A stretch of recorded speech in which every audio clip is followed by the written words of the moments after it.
So, all right. I just want to say a little bit about puja. Then this sentence that's in our little puja, I'll say what puja is in a minute, and then talk about stages of the path later on. So here we go. So puja. If anybody had dropped in last night at 7 o'clock, we had a double meditation and a threefold puja here in the centre. It's our secret class. Jakob just asked about it. He said, it's not publicised. No, it's not. It's our secret class, our Friday night meditation. We honestly, when we advertised it, any Tom, Dick and Harry came, and people who didn't know how to meditate came, and it was awful. So you only know about it by being part of this Sangha, this community. So it's our secret class. Right, and we do a double meditation and a threefold puja. So what is puja? It's a devotional practice. It's usually got words, maybe honouring aspects of Buddhism, the Buddha, disciples, the teachings. It could have mantras in it. And yes, literally it means worship. Puja means worship. But in Buddhism, there is no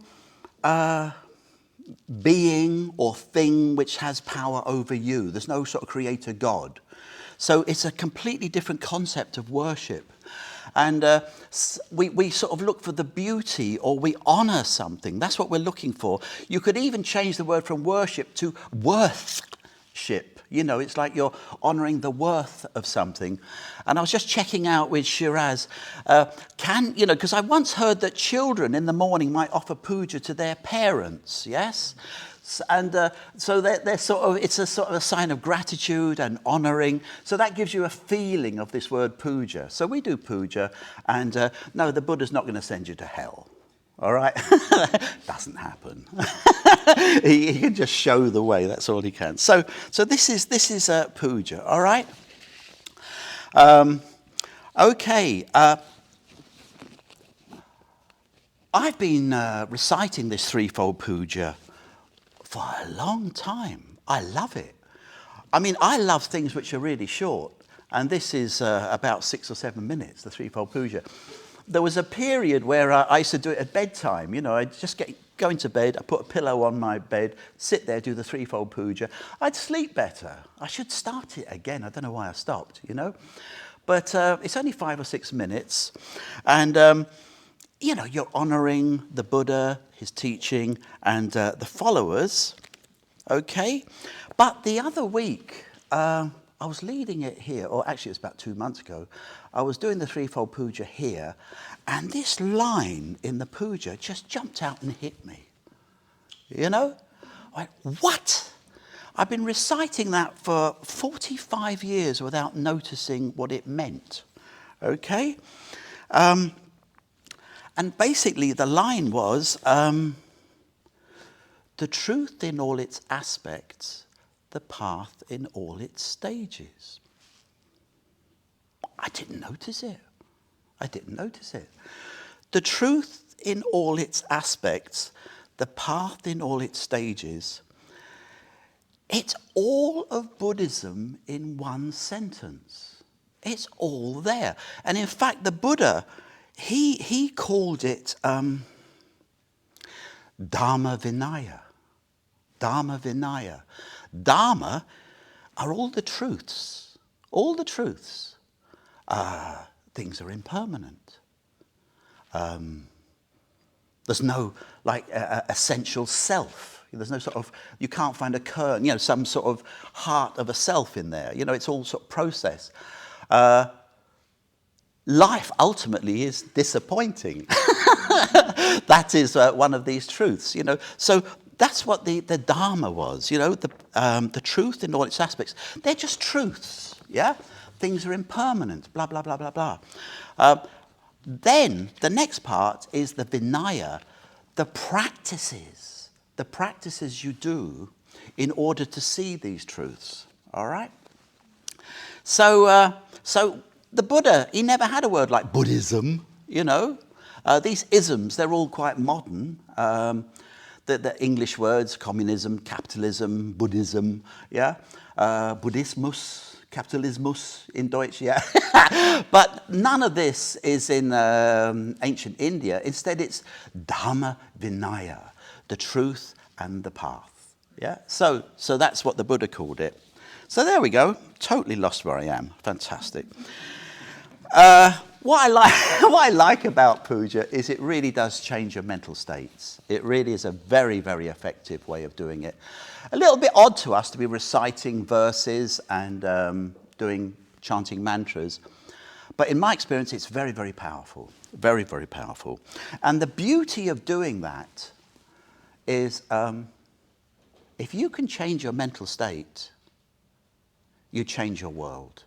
You change the world you live in. You'll perceive the world in a different way. And one of my first experiences, I remember visiting this Buddhist community. This is 1977. Little 23-year-old John Toomey walking up the hill to this Buddhist community. And I'm in the front room. It's springtime. And this fella came in. He was another visitor. And he came and he moaned and he moaned and he moaned, really complaining. He said, all the litter in the street, all the dirt, it's disgusting. It should be swept. It should be cleaned. We'd come up the same road. I hadn't really noticed it, but he's living in a world of litter and dirt. And okay, fine. He sat down. And then this community member, he came in and he just come up the same road. And he said, have you seen the almond blossom out there? You know? That one was in hell and one was in heaven. It was the same street. Yeah? And the little 23-year-old, wow. I was very impressed. So that's what we're sort of doing with our meditations and our rituals. Yeah? We're changing our mind, which then changes the world that we're in. Okay? So, all right. And just to say, the Threefold Puja, just that first verse, yeah, just to give it to you, it starts off, so you know what I'm talking about, those who've never come across a puja before. The first verse is, we reverence the Buddha, the perfectly enlightened one, the shower of the way. Okay, straightforward. The Buddha, enlightened, shows the way. We reverence the Dharma, that's his teaching, yeah? We reverence the Dharma, the teaching of the Buddha, which leads from darkness to light. Fair enough. Good. We reverence the Sangha, the fellowship of the Buddha's disciples that inspires and guides. So that's the first verse, and it gives you a feel of where we're going. All right. So, yes. So this word Dharma, it means truth. It means reality. Yeah. And it also means the teachings. Yes. And we honor it. We follow it. Good. Now, the puja, it did go on. What did it say? Have I got it? Yeah. It says, yeah, that's right. I have to do it from memory. I've lost it myself in my notes. The truth in all its aspects, the path in all its stages, we aspire to study, practice, and realize. But it says with body, speech, and mind. Now, this is a bit of an odd concept for Westerners, with body, speech, and mind. What it's saying is we're going to approach the Dharma in a whole way with all of us. Yeah? And Buddhism tends to analyze people in terms of body, speech, and mind. So, you feel positive about somebody. You give them some flowers. That's an expression on the bodily level, yeah? Or you say, you look good today. That's on the verbal, yeah? Or you think, I like them, yeah? So this is body, speech, and mind manifesting. And we also, it can be the negative. You give somebody a punch on the nose, not very good. You know, say something mean, they won't forget that. Think bad thoughts, yeah? So we look at this body, speech, and mind, and they all have different consequences. And of course, the physical is quite serious, yeah? So that's what we look at. And we intend to reflect on these things because we had an expression when I was a kid, head bangers. They don't use that expression today, do they? Head bangers? No, they're people who really study and, you know, theorize, but it's just a head. It's just a head. You know, talk philosophy all night, every night, yeah? But it's just a head. What did the Chinese call it? Dragon's head, snake's body. Yeah? You see this amazing dragon. When you look around the back, there's just a little snake, a little worm, you know? So they're a great intellect, but there's nothing there. So what we're working with in Buddhism is to involve the whole being, trying to bring it all along. And it's great. With the head, we get the ideas. I'm being a bit literal, yeah? We get the ideas. But our job on the path is for these ideas to sink down into our emotions. Yeah? Yeah? So, okay, you do your metta bhavana. We did that last week. We'll do it next week, developing kind wishes. But if we're not actually then being generous, it didn't work, you know? It has to sink into us. And that is the spiritual life, you know? You see these great ideas, now we have to manifest them. Good.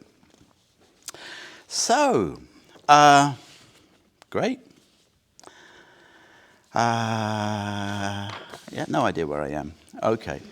So, yes. And, right. When I was, you know, before 1977, I'd be with my mates and, yeah, we all smoked dope. Yeah, we were all depressed, you know.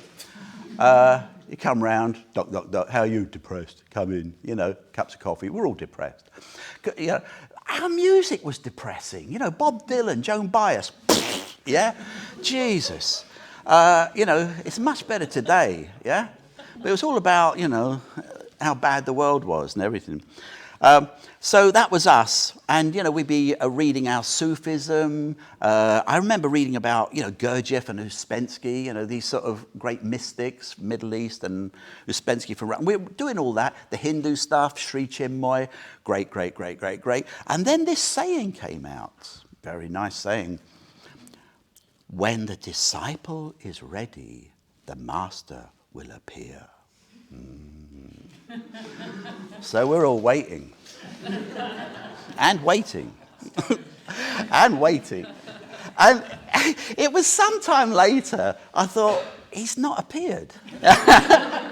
And then, uniquely, I did the logical step of, if he's not appeared, then we're not ready. None of my mates did that thought, you know.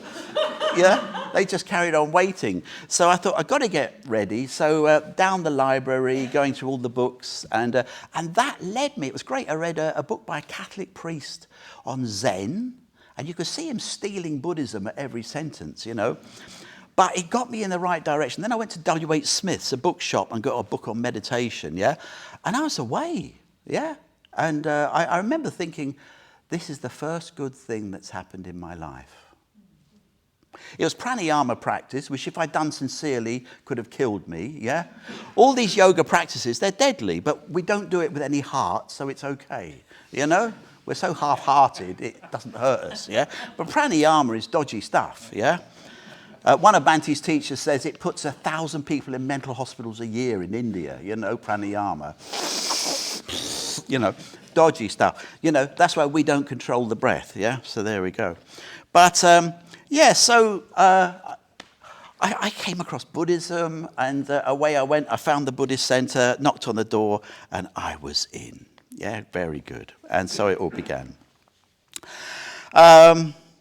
Great. What I want to now add to that was, okay, that saying did not work. When the disciple is ready, the master will appear. That didn't work, okay? Maybe a little bit. But what does work is when you're ready, the teachings appear. That is astonishing. You can come across a teaching and it's rubbish. It's odd. And out of forbearance, you accept it. You know, I mean, for me, it was the Four Noble Truths. Yeah, I had the Four Noble Truths. It's the center of Buddhism. I had the Four Noble Truths there for years. You know, there is suffering, it has a cause, there's the cessation and the Eightfold Path to lead to its end. Great, you know. And it meant nothing. And I remember it would be about 11, 12 years later, I was in Southampton University, and I had a little Buddhist group there.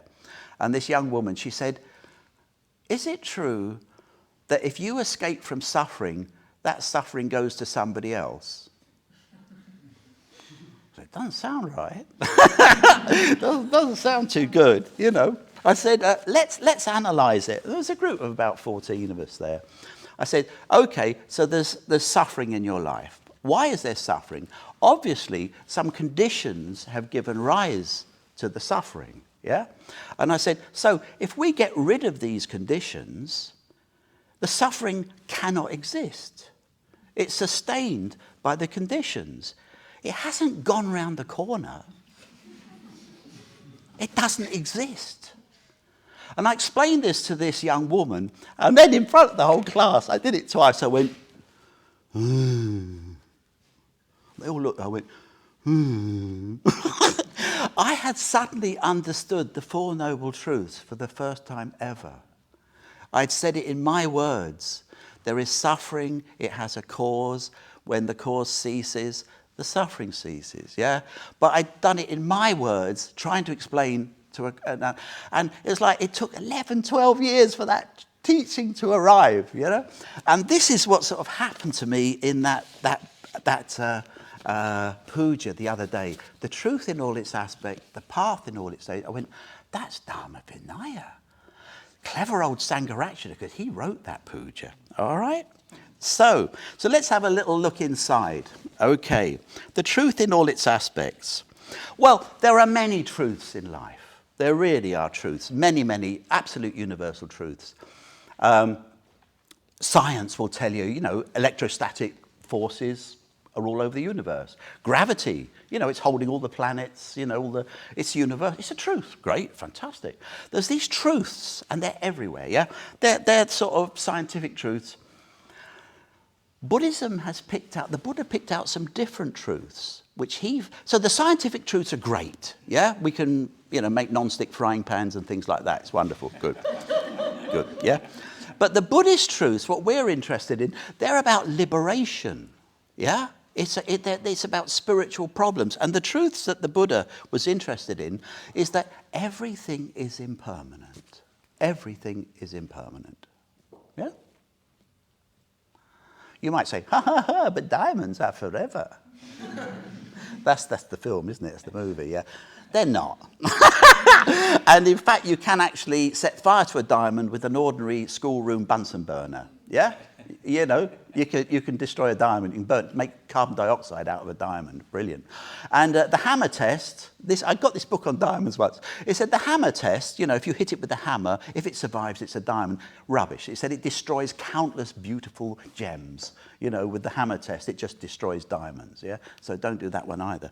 So, no, everything is impermanent. All right, good. Nothing has an essential self. Now, you're going to have to just keep meditating and try and find a self, yeah? Just go, you try and find a self. It's quite hard, yeah? No luck yet. You'll find all these voices behind voices, you know. You'll find these dialogues in there. Shall I have a cup of tea? No, I don't know. I need to go to the loo on the way. No. Yeah, but there's a toilet at the centre. I can have a cup of tea. Yeah, no, all right. So we do, there's all these chattering away in there, making decisions and all the rest. The only time I think there is a self is when you sit on a pin. Suddenly there's a pin up your backside and suddenly there's a self. You go, ouch, you know? but I don't know if that's a true self, all right? So there we go. But yeah. And the third one is that life ultimately disappoints, yeah? And, okay, we'll have to reflect on that one. But it is a bit of a bummer. I mean, I have to say, I really think this, it was my birthday the other week. I'm 70, it's bloody amazing. That's why I couldn't write the talk. I'm getting too knackered, getting too tired. But this, I think, is the best time of my life. I think it's never been this good. And it's to do with this class and things like that, yeah. But then you start thinking, Jesus, I'm going to have to say goodbye to it, you know. How long will I live now, you know? And you feel this, you know, this. So it is. It does disappoint. And the Buddha called these three insights the three lakshanas, the three signs. Okay, good. So that was it. The truth in all its aspects. These three marks. The path in all its stages. And I had some fun while you were meditating just now. I had so little sleep last night that I went down and tried to have a little sleep on the couch in the cellar just now. Yeah, my feet were frozen, but never mind. And I was thinking about this, the path in all its stages. I didn't sleep. And there's a couple of ways of looking at the path, the Buddhist path, the spiritual path, yeah? One is you can look at the practices, yeah? That would be the spiritual path, the metta bhavana, the mindfulness of breathing, being ethical, yeah? Or you could look at the various stages that you achieve, yeah? How far you've got. It's two ways of looking at the path. And I was trying to think of a simile, and I thought, well, I'm going to make a journey. So he goes, here's the bike. So that's the practices. And here's the map. That's the path. Yeah? And it's a bit like that, yeah? So one is, you know, you're looking at it, oh, yes, Hermannplatz, Südstern, Gneisenaustrasse, yeah? And, yeah, great, it's a map to enlightenment. Fantastic. It's just a map. It's just a map. The bike's what's going to do it, yeah? So this is like two ways of approaching the Dharma, the practices, yeah? The list of all the destinations. And today, I mean, normally when we talk about the path, I love to talk about the Threefold Path. What is the Threefold Path? That's a question for the room. Please, somebody. What is the Threefold Path? Ethics. Ethics! What else? Meditation and wisdom. Yo, learn that, yeah?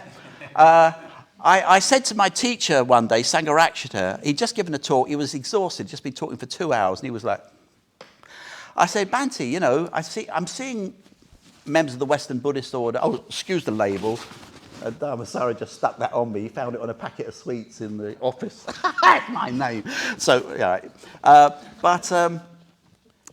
yeah. I said, Bhante, you know, all these order members are all going off getting these Tibetan practices and this, that, and the other. It's all very exotic.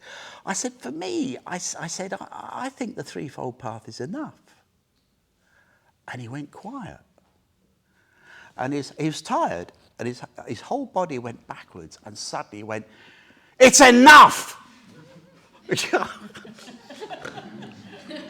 Right.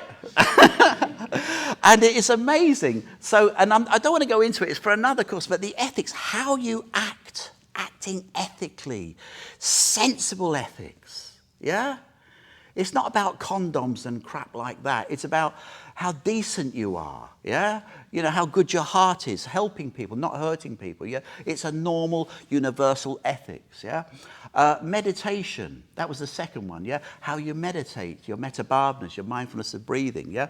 And then wisdom, these three marks of existence, reflecting on the impermanence of things. And with all of that comes an incredible awakening, freedom, Buddhahood. So we have the Threefold Path. That's enough on that. Could have gone into that. We didn't. Joke. We got the Eightfold Path. Yeah, it's the same path, but it's in more detail. Yeah, that's the Eightfold Path goes into more detail. I needn't say more. Great. And then we got the stages of the path. Okay. And, oh, of course, just to say something, the path, it's, how are we for time? It's a metaphor, isn't it? It's a metaphor. It's not literally a path, you know, it's a metaphor. And we use this, it's very good. Why do we use the path as a metaphor? Well, when we go on a journey, I remember as a kid, I was 16, we'd just done our exams, and a mate of mine and I, we decided to cycle to Cornwall. The bikes were rubbish. The tent was an old ex-army tent, saucepans, pots, bang. We cycled 1,000 kilometres there, you know, to the furthest part of Great Britain and back to London. No, it was a journey. It was mythical, yes, and you changed during it. And I just an aside, an aside here. Sometimes in your job you can get too stressed and too tired, and you think I need a holiday. In my experience, the most healing thing that you can do is a solitary walking holiday. 5 days in beautiful countryside is amazing. And I remember doing this years ago, and in fact I took this very book with me, a little bit of inspiration in the morning, read a paragraph, it's so dense, that's enough, yeah? And off you go, you pack up your tent, and off you go. I was going around the Welsh coast with the seas, the cormorants, sitting there, you know, the seagulls. It was amazing, yeah? And I could see my mental states. I was going, in 3 days, you're going to be fine. I could see that. And in 3 days, I was fine. It's so fast. That's nothing to do with the talk, but I wanted to put it in. One bizarre little thing. We have in England this little rhyme. If you know, a magpie, Elster in Deutsch, yeah, the black and white bird, yeah. If you see one, it will bring sorrow. If you see two, it'll bring joy. So there's this whole verse: 1 for sorrow, 2 for joy, 3 for a girl, 4 for a boy, 5 for silver, 6 for gold. And it goes on like this, you know. And sometimes you see loads of magpies. But I decided to change it years ago, that if I see one magpie, I'll practice mindfulness. If I see 2, I'll practice metta. Yeah? And on this, the time of year, it was all solitary magpies. And I remember one morning seeing 9 in a row. I was getting so mindful. It was getting too much, you know. And with the bits of Dharma at the beginning, they're the metaphor and the reality. It was all one. It was a spiritual path, you know, and it was a journey. So there we go. And yes, and the path, it's in history. It's mythical. You know, Jason and the Argonauts, Odysseus trying to get home after the Trojan wars with the Cyclops and the Sirens. This myth of the journey is very strong in us. Okay. So I just wanted to mention that a little bit. Okay. So, the path. The stages of the path. Sangharakshita, he came across an obscure teaching called the 12 positive nidanas. Okay? You try and find that in Buddhist texts. It's not easy. It's really not. I actually did find one, and I thought, amazing. This is the 12 nidanas. And I'm going through it. I thought, this is very familiar. God, these are images I'd use. It was my talk that I gave 20 years ago that some bhikkhu had stolen and printed it up without my name. But that was the only one I could find. Yeah, weird. So let's have a little look at them. So the 12 positive nidanas, and it starts off strangely with a sad one. It starts off with dukkha. Dukkha means unsatisfactoriness. Yeah. So people have an experience of dukkha, and I did. You know, all us depressed hippies as we were, you know. Life was unsatisfactory. It didn't work. We don't need to go into... Do we need to go into details? I mean, why is life unsatisfactory? First of all, it can just hurt. You know, you get a bad back. Ouch. You fall off your bike. Ouch. You know. You could be a bit depressed. You could be separated from your boyfriend or girlfriend for too long. You know? Or you could be working with somebody you hate. You know, and life is not very nice. Yeah, it chucks all these things at us. Yeah, and then at the end of it all, the Buddha. It's not just the Buddha. I think the German Goethe in his Faust. Yeah, in Faust, I think doesn't the devil offer Faust? The devil wants his soul, doesn't he? And Faust says, well, you can have it if you can find something satisfactory for me. And the devil's finding all these things for them, and nothing satisfies. Yeah, nothing earthly satisfies. Now, this is interesting because the spiritual is not earthly. It's something else. And sometimes that can be the ache that we want something higher, something different, something that's not in this world. That's the spiritual life. And we can find it. Sorry, just tell you that. So what happens? You know, you're having a rough time. You may hear about a meditation class. You see some Buddhist talk on YouTube or something. You go, oh, it's quite good, you know. And you go to the centre. They're very friendly there, very nice. You know, don't seem to want all my money yet, you know. And... yeah. You know, and you sort of start growing a confidence in this community. You start doing the mindfulness of breathing, the metta bhavana, and I hope it's happened to you. You do the metta bhavana, and people at work say, "Oh, you look well. What are you doing? What are you doing?" You know, that it actually has an effect. Yeah, it changed. And I used to have this thing. My girlfriend, I said she had a problem person, and I said to her, 14 days metta bhavana with your enemy in every day, yes? And it worked for her. yeah? And so when I was having a crap time, she said, 14 days. Metabhavna, every day for you. Yeah. And it worked. But that's an emergency one. If you're absolute, you can't get rid of your boss. 14 days metabhavna. Just have a look what happens. And sometimes the boss comes in and he's quite nice. You think, what happened there? That's magic. That's voodoo. That's voodoo. How did he become nice, So there we go. So faith starts right. You get this confidence growing in the Dharma. And we do use the word faith, which is a horrible, it's not, it's an emotional word. That's why we use it. But it's not like Christian faith, yeah? Or other faiths, blind faith, there's no place for that in Buddhism. Absolutely none, yeah? And I wrote down, I found this, I actually went to find what the Buddha himself said. He said, when the Buddha gives a teaching, yeah? He says, you take the teaching and you test your experience as the goldsmith tests gold with fire. O bhikshus and wise men, just as a goldsmith would test his gold by burning, cutting, and rubbing it, so you must examine my words, and then, if it works, you then accept them. Yeah? So that's it. And I went onto YouTube to find out about testing gold with fire. Yeah? And apparently, with one of these, yeah, you can test if something's got gold plate or not. Yeah? And if it's got gold plate and you hold this on it for a minute, yeah, you damage it. You've ruined it, yeah? So don't do it. But if it's real gold, it all goes black and then you wash it off and it's perfect. Gold absolutely can stand that. My research for this talk, yes?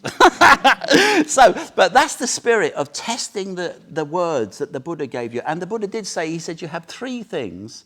He said, you have the experience of the wise, that's him. You have your experience, and you have reason. And you bring these three together. Yeah? You bring the three together. You match your experience against the Buddha's experience. Does it work? Because sometimes, who's to say that the Buddha's teachings got down to us undamaged? You have to check they've had 2,500 years of a journey. And some of them might be nonsense, yeah? And even the Buddha himself said, look, you can ignore all the minor rules, keep the main ones. And they forgot to ask him what the main ones were. So they kept, this is true, so they kept the lot, But that was a mistake, yeah? So there we go. All right. So that was it. So yes. Confidence begins to arise. And it's Shraddha is the word we use for it. I just use the word Shraddha all the time now, really, rather than confidence or faith.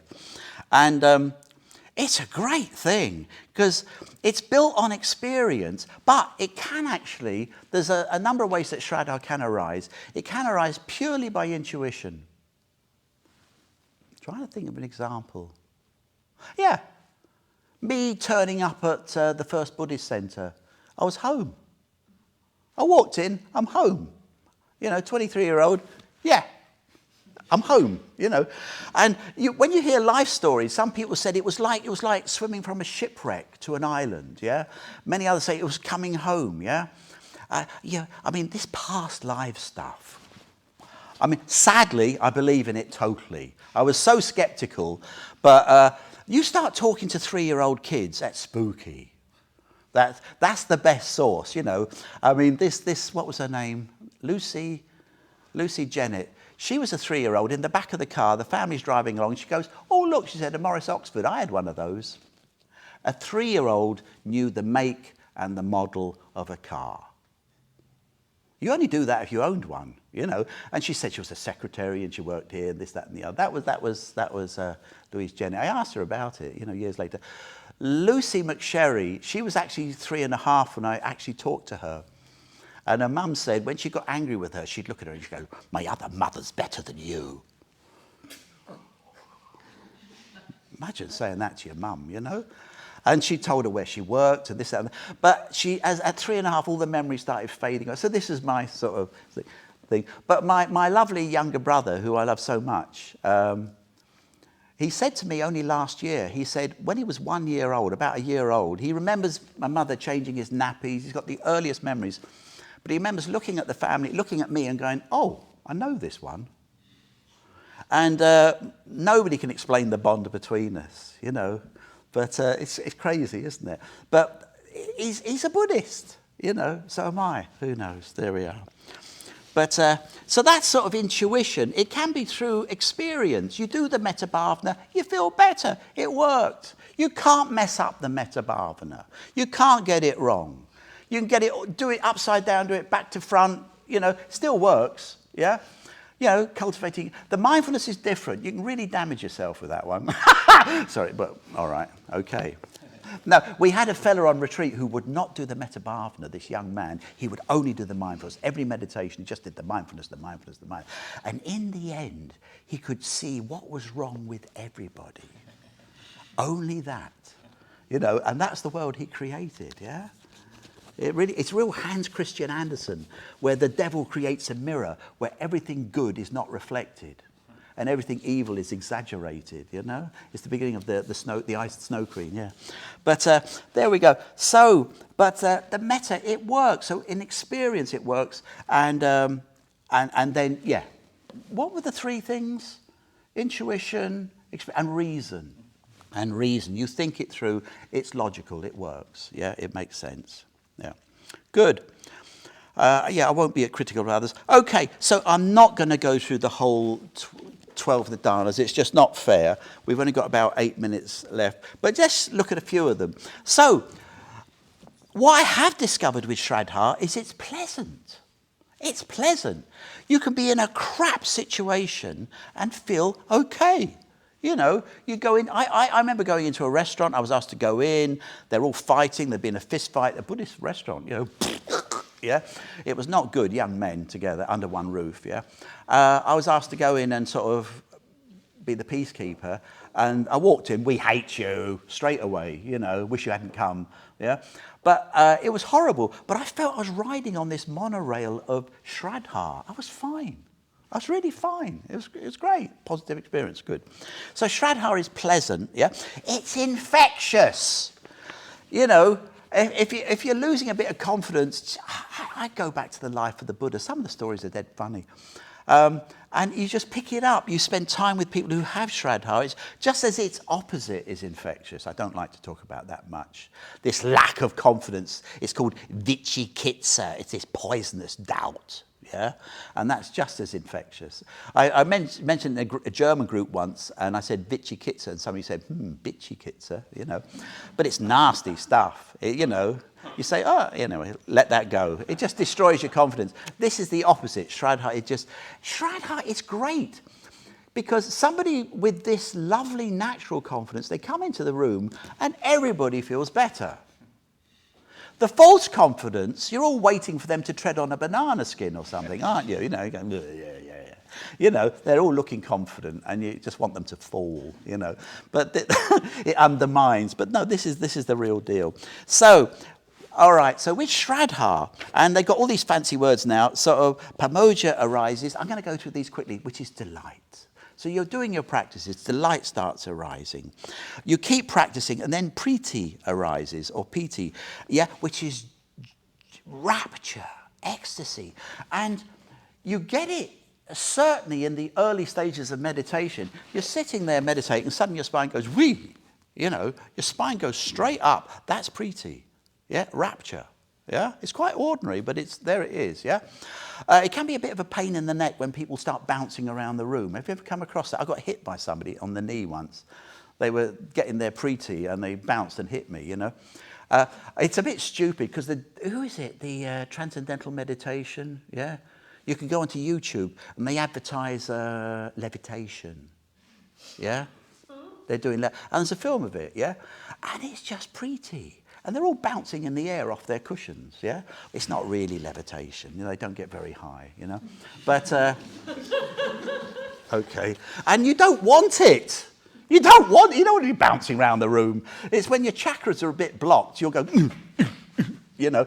And I've seen a Buddhist center where that became the fashion. So they're all doing, It's rubbish, you know? The energy should go through you, lift you up a bit. And sometimes it gets strong and the hairs stand up. yeah? And there's all these degrees of rapture, but I've never come across anybody who can actually genuinely levitate, historically, except when you go to the Christian tradition, where you get Teresa of Avila, 15th century Spanish saint, and the nuns would have to try and hold her down. And you get these statues called the Ecstasy of St. Teresa. Of course, the sculpture only knows sexual ecstasy, so she's going, you know. But she, and Ayakema has read her diaries, and Ayakema says she's found 7 of the superconscious states. There are 8, but Teresa of Avila notes down 7. So that's amazing, you know. So she did float, all right? It's not really advantageous, you know. We got ladders and chairs. Anyway, yeah. don't really, you're going to paint the ceiling. Just, you know, get a trestle in, you know, good. So that's rapture, amazing. It can be a bit rough, but great stuff. Then prashrabdi comes, this calmness. You go a little bit above the rapture, and this is better. You're actually containing it. You're containing it, and it goes smoother and quieter, yeah? Because it's rough stuff, yeah? Then sukha arises, and this is bliss. And I was explaining this in Southampton once at the university there, and this lovely Ashoka, this, was he Sinhalese? This lawyer studying law in Southampton University, and after he goes, Lalitaratna, Lalitaratna. You're translating sukha and priti as bliss and rapture. These are spiritual words. You cannot translate these words. And I believe him. I absolutely believe him. You know, that his experience of Priti and Sukha was totally different to my experience of rapture and bliss. You know, that's lovely. I just mentioned that, yeah. So Sukha arises, and this is like a pleasantness throughout the body. Very nice. I just say very nice. The rapture is a bit wee. The bliss is through your body. It's nice, all of you, yeah? And these are the factors in dhyana, yeah? These are the factors in the dhyana. But as you go up through the dhyanas, the poor old rapture has to go. It's too rough. You leave it behind. Okay, good. So, all right. I was going to say the benefits of doing the Metta Bhavana. Yeah. Can you remember any of them, please? What are the benefits of doing the Metta Bhavana, please? This man's an expert, yes? 3 of them are related to sleep. One will sleep peacefully, one will wake up peacefully, Yeah. and one will not have bad dreams. You won't. So these are the benefits of the Metta Bhavana, yeah? Any others you can remember? The other 3 are related relationship. You will be admired, loved, respected by human beings, non-human beings, and the heavenly beings. Yeah. That's 6. The 4 of them are related to protection. Yeah. You won't be tortured. You won't be harmed by poison, Yeah. weapon, Yeah. and water or fire. And the last one is after you are dead, you will be reborn in Brahma world. Brahma heaven. Yes. If you don't have insight, if you didn't go for something else, you'll get reborn as Brahma. And there's one other I've got, because I've got the list here, yeah?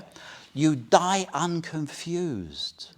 And that's lovely, because I live with a geriatric doctor, and what you don't realise is that not only does the body break up as you die, so does the brain. So lots of people are in a right mess at the time of death, yeah?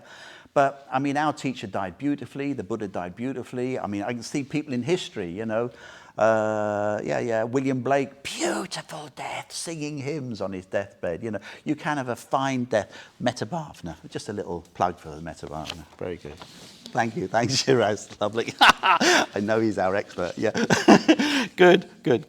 So, all right. So the meditation's really working now. I'm going to pull it into an end now. Yes. And we get to the 8th one. And I used to practice this. Yata Bhuta Jnana Dasana. Isn't that a fantastic word? Yata Bhuta Jnana Dasana. Dasana, my girlfriend, she comes here, she'll be here next week, Sanghadarshini, Darshan. It's like, Sangharakshita said they used to practice Darshan in India. This guru would just sit on this couch, and about 400 people would come in and sit and look at him. It's taking Darshan. And this guru would sit there, possibly in 4th dhyana, radiating peace and love down the room, and everybody just bathing in it. Isn't that amazing? Not a word, just love flowing down a room. So that's darshan. So jnana darshana. So it's seeing, yeah. Jnana, it's got a gnu in it. Whenever there's a gnu, it's wisdom. You know, gnosis, knowledge. They're all, you know. So it's got. And it translates as knowledge and vision of things as they really are. Number 8, you've purified yourself. You've purified your consciousness. You've got good karma going. You've got a focused mind, yeah? And then you reflect on reality and you see things as they really are. And you see how topsy-turvy our world is. You know? We go for stupid things and think they're beautiful. You know, we ignore beautiful things thinking they're stupid.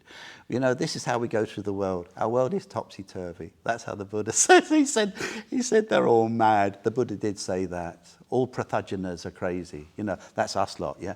Below stream entry. And what happens as you enter this phase, the transcendental arises, whatever that is. I'm not going to tell you because I don't know, yeah? The transcendental arises, you are now irreversibly on the path to enlightenment. You are a stream entrant. Yata Bhuta Jnana Darsana. And Sangharakshita believes that everybody who comes into contact with this movement, certainly, could become a stream entrant in this lifetime. Irreversibly on the path to enlightenment. That's for us, yeah? You do it quickly or slowly, up to you, all right? Good. Then they just roll on. Nibbida, that's like you can't get excited about life too much anymore. You're having a good time, but, you know, all the advertising things, you go, no thanks, you know. Do I really need a Ferrari? Yeah? No. Dispassion, the text says you become like a mountain. You're a mountain. You can't be touched. And you see that in the life of the Buddha. Somebody's so envious of the Buddha, he unleashes a bull elephant to kill the Buddha. There's this mad elephant. He's chained up, so they unleash him where the Buddha's walking. And this elephant comes charging towards the Buddha, and the Buddha just does the metta bhavana. And it says, Tusker met Tusker, you know. The Buddha loved the elephant. And I told that story the other week about me and the Rottweilers, didn't I? Have you heard it? Yeah? Just these 2 Rottweilers, they were guarding this building site in Essen in Germany. And it was late at night, and there was a chain link fence, and these 2 Rottweilers, they saw me, and they came screaming up to the fence, you know, and I would, oh, you lovely boys, you lovely, lovely boys. And these dogs went, huh? You know, and eventually they're licking my finger through the chain guard, you know. We're the best of friends, yeah? They're all fallen in love, yeah? So it's your choice, you know, don't respond with fear, but there we go. I'm not a Buddha, don't worry. I'm not a stream entrant either, but I don't think so. But you can respond with love, you know, to these things. Vimutti, liberation, and akshaya kayanana. You know that you've destroyed all the negative things in your life. And it's an odd thing in Buddhism. They have it as a stage on its own. On the night that the Buddha got enlightened, 3 things happened. 1, he saw his past lives, remembered his name and everything, yeah? 2, he saw the effects of karma. He saw it all. And 3, he knew he was a Buddha.